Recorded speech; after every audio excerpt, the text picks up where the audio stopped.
সবাইকে স্বাগতম জানিয়ে শুরু করছি আজকের ক্লাসটি। আজকে আমরা যে টপিকটি নিয়ে আলোচনা করব সেটা হচ্ছে introduction, basically introduction to C.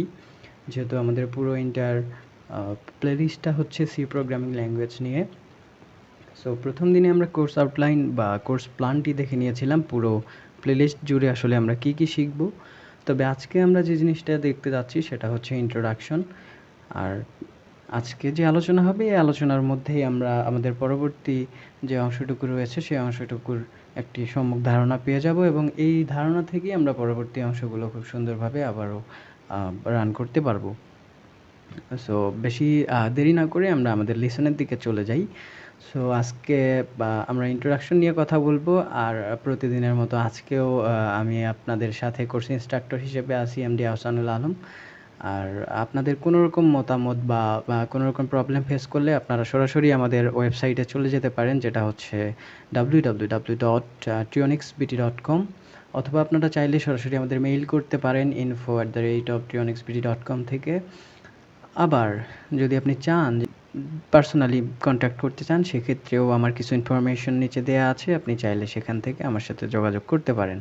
So C programming নিয়ে তো আমরা আলোচনা করবই।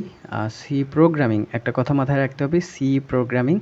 আর সম্পূর্ণ যদি বলতে চাই, C programming language. So programming কথাটা এখানে কিন্তু চলে আসছে। প্রোগ্রামিং দিয়ে কি করব? আমরা প্রোগ্রামিং দিয়ে প্রোগ্রাম করব বা প্রোগ্রাম লিখব। সো সবার প্রথমে তাহলে আমাদের কি জানতে হবে? প্রোগ্রাম আসলে জিনিসটা কি, কাজটা হচ্ছে কি, এই জিনিসটা সবার প্রথমে আমাদের জানতে হবে। সো প্রোগ্রাম কি, এই ব্যাপারটা নিয়ে যদি আলোচনা করতে চাই, সেক্ষেত্রে বইয়ের ভাষায় বলা যেতে পারে যে কোনো সমস্যা সমাধানের জন্য কম্পিউটারের বোধগম্য ভাষায় কিছু লিখিত কমান্ড বা নির্দেশের সমষ্টিকে প্রোগ্রাম বলা হয়। এখানে আপাতত আমরা কম্পিউটারের বোধগম্য ভাষাই বলি। কিছুক্ষণ পরে আরেকটা তথ্য আপনাদের আমি দিতে যাচ্ছি। তার আগে আমরা আরেকটু দেখি যে হচ্ছে প্রোগ্রামের কাজ কি। হ্যাঁ, আমরা আমাদের দরকারি যে কাজগুলো রয়েছে বা প্রয়োজনীয় যে কাজগুলো রয়েছে সেগুলো আমরা চাচ্ছি কম্পিউটারকে দিয়ে করাতে। যদি আমি কাউকে দিয়ে কোনো কাজ করাতে চাই, তাকে অন্তত বলে বা কোনো রকম অঙ্গভঙ্গি করে তাকে বোঝাতে হবে যে আমি কাজটা তাকে দিয়ে করাতে চাচ্ছি এবং কিভাবে করাতে চাচ্ছি, তাই নয় কি? ঠিক কম্পিউটারের বেলাও কাজটা সেম হয়, যে আমরা আমাদের প্রয়োজনীয় কাজগুলো কম্পিউটারকে দিয়ে করাতে চাচ্ছি, সে জিনিসটা তো আমার কম্পিউটারকে বোঝাতে হবে। কিভাবে বোঝাবো? এই বোঝাপড়ার যে ব্যাপারটি রয়েছে সেটা হচ্ছে প্রোগ্রাম বা প্রোগ্রামিং ভাষা, বা সহজ ভাষায় প্রোগ্রামিং ল্যাঙ্গুয়েজ। এবং আমরা যেটা শিখতে যাচ্ছি সেটা হচ্ছে সি প্রোগ্রামিং ল্যাঙ্গুয়েজ। অর্থাৎ আমরা চাচ্ছি কম্পিউটারকে এরকম কোনো ইনস্ট্রাকশন দিতে যেটা কিনা কম্পিউটারকে সি প্রোগ্রামিংয়ের মাধ্যমে আমরা দেব, এবং কম্পিউটার আমাদের নির্দেশনা মোতাবেক সেই কাজটি করে দিবে। এখন একটু আগে আমি বলেছিলাম যে আমি একটা ইনফরমেশন দেব, সেটা হচ্ছে যে কম্পিউটার কিন্তু আদৌ প্রোগ্রামিং ল্যাঙ্গুয়েজ বোঝে না। হ্যাঁ, এখন প্রশ্ন থাকতে পারে, কিছুক্ষণ আগেই বলা হয়েছিল যে কম্পিউটারের বোধগম্য ভাষায় কিছু কমান্ড দেওয়াকে প্রোগ্রাম বলে। অর্থাৎ কম্পিউটারের বোধগম্য, তার মানে হচ্ছে গিয়ে কি কম্পিউটার প্রোগ্রাম বোঝে, কিন্তু আসল কথা হচ্ছে কম্পিউটার কোনো প্রোগ্রাম বোঝে না। কম্পিউটার বোঝে শুধুমাত্র বাইনারি, অর্থাৎ দুই বেস ভিত্তিক সংখ্যা, যেটা হচ্ছে 0 এবং 1, দ্যাট মিন্স 0 অ্যান্ড 1। 0 1-এর বাইরে কম্পিউটার কোনো ভাষা বোঝে না। তাহলে আমরা প্রোগ্রাম লিখি কেন? প্রোগ্রাম কে বোঝে? কম্পিউটারের ক্ষেত্রে প্রোগ্রাম বোঝে হচ্ছে কম্পাইলার, যেটা নির্দিষ্ট একটি সফটওয়্যার বা অ্যাপ্লিকেশন বলা যেতে পারে। কম্পাইলার করে কি, আপনার প্রোগ্রামিং ভাষাটাকে বোঝার ট্রাই করে যে আসলে আপনি কি বলতে চাচ্ছেন বা কি করতে চাচ্ছেন, সেটা সে বোঝার পর কম্পিউটারকে বাইনারি ভাষায় রূপান্তর করে তাকে নির্দেশগুলো দেয় যে এই কাজটা তোমাকে দিয়ে ইউজার করাতে চাচ্ছে, সো তোমাকে এই কাজটা এখন করতে হবে। সো একদিক দিয়ে ডিরেক্টলিও আমরা এটাও বলতে পারি যে কম্পিউটার প্রোগ্রামিং ভাষা বোঝে, কিন্তু সরাসরি নয়, কম্পাইলারের মাধ্যমে। আর এখন আমরা ইন্ট্রোডাকশন সি এ চলে আসছি। সো সি নিয়েই তো কথা হবে। এর পরপরই দেখি আমরা সি প্রোগ্রামিংয়ের একটু ইতিহাসটা জানা প্রয়োজন, কারণ যে জিনিসটা নিয়ে আমি ঘাটাঘাটি করছি বা যে জিনিসটা নিয়ে কাজ করছি সেটা কোথা থেকে এলো, কীভাবে এলো, এই জিনিসটা আমাদের জানা প্রয়োজন। সো ফার্স্ট যদি বলতে চাই, ইউনিক্স সিস্টেম, অর্থাৎ ইউনিক্স একটা অপারেটিং সিস্টেম ছিল, সেই অনেক আগের কথা এটা। ইউনিক্স সিস্টেমের ভার্সন আপডেট করতে গিয়ে কাজ করছিল হচ্ছে পিডিপি 11, যেটা লেখা ছিল টোটালি অ্যাসেম্বল ল্যাঙ্গুয়েজ দিয়ে। অ্যাসেম্বলি ল্যাঙ্গুয়েজ হচ্ছে এরকম একটা ল্যাঙ্গুয়েজ যেটা হচ্ছে মেশিন ল্যাঙ্গুয়েজ বা লো লেভেল ল্যাঙ্গুয়েজ।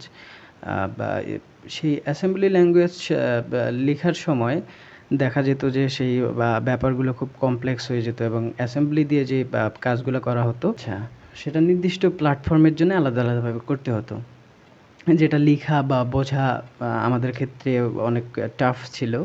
সো এই ব্যাপারগুলো নিয়ে ঘাটাঘাটি করতে গিয়ে ইউনিক্সের যে ডেভেলপার আছে তাদের মধ্যে 2 জন হচ্ছে ডেনিস রিচি এবং স্টিফেন সি। এই 2 জন চিন্তা করে যে আসলে এখানে কিছু পরিবর্তন আনা প্রয়োজন। দেন তারা সি নিয়ে কিছু ঘাটাঘাটি শুরু করে। যতক্ষণ পর্যন্ত সি এর কোনো নাম সি ছিল না ততক্ষণ পর্যন্ত তারা চিন্তা করছিল একটা নিউ কোনোরকম প্রোগ্রামিং ল্যাঙ্গুয়েজ দিয়ে এটাকে আরও সহজভাবে করানো যায় কি না। সো তারা পিডিপি 11 নিয়ে কাজ করতে গিয়ে সি এর দিকে অগ্রসর হয়। এরপর এই ছিল আসলে সি প্রোগ্রামিংয়ের সংক্ষিপ্ত ইতিহাস। কিন্তু আরেকটা জিনিস মাথায় রাখতে পারেন আপনারা, সেটা হচ্ছে গিয়ে সি প্রোগ্রামিংয়ের জনক বা ফাদার অফ সি প্রোগ্রামিং বলা হয় কিন্তু ডেনিস রিচিকে। এই জিনিসটা মাথায় রাখতে হবে, সি প্রোগ্রামিংয়ের জনক হচ্ছে ডেনিস রিচি। আচ্ছা, সি প্রোগ্রামিং ল্যাঙ্গুয়েজ তো আমরা বেসিক আলোচনাগুলো করে ফেললাম। এখন আমরা আসলে দেখব যে ল্যাঙ্গুয়েজের বৈশিষ্ট্যসমূহ।